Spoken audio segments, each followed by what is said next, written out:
Education is the best way to break the cycle of poverty. And for any nation desirous of competing on a global scale, adequate attention must be given to centers where knowledge is acquired. And this is what has informed this conference aimed at improving school standards in Nigeria.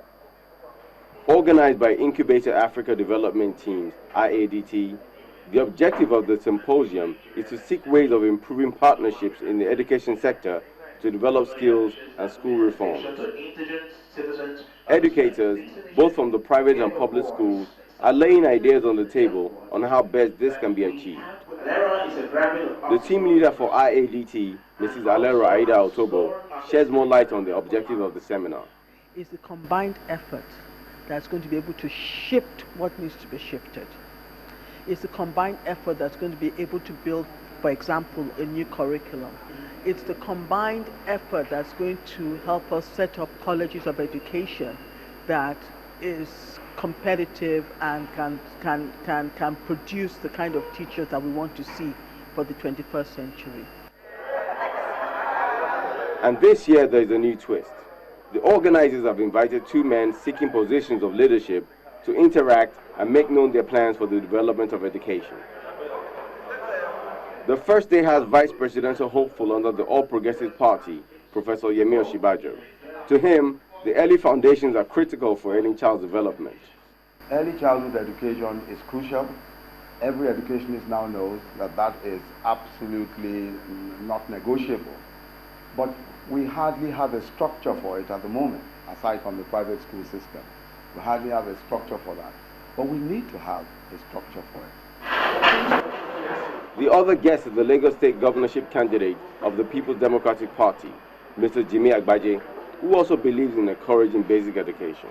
If we're going to move forward, we've got to place more emphasis on that basic education. It's important that we realize that. And so whatever emphasis must be at that foundation level, where a primary education is sound, because you can grow on that sound foundation. Then come the questions from the participants. But how do you think we can help in this rise to get more schools registered in Lagos State?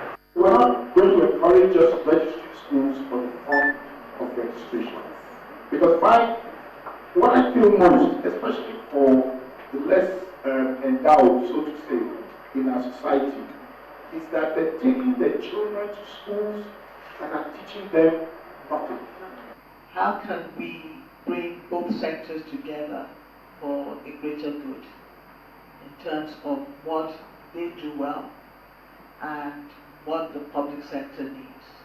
If you look at countries that have succeeded in improving education and all of those, I mean, one thing that's very clear is that policymakers across the public sector and private sector actually sit together and work things out. The entire event has been an eye-opener. Now in that room, you would see a lot of educationists, heads, many people coming together to find a solution. So there's nothing like collaboration. So it's a fantastic thing that's happening there today. The managing partner of IADT, Mrs. Bolaji Osime, says despite the efforts of government in revamping education, a lot more still needs to be done to bridge the gap between public and private schools. We are concerned about the Nigerian child. It is not a private child and it is not a public child. We're concerned about the Nigerian child. And the fact that the Nigerian child has to be competitive. The fact that the Nigerian child, no matter what social background, no matter where they're coming from, must have access to high quality education. A laudable event, no doubt. And for Nigeria to maintain its title as the giant of Africa, government must take education to a level where those involved in passing knowledge to the children will do so with a sense of pride. Orolu Ashonibare, Channels Television News.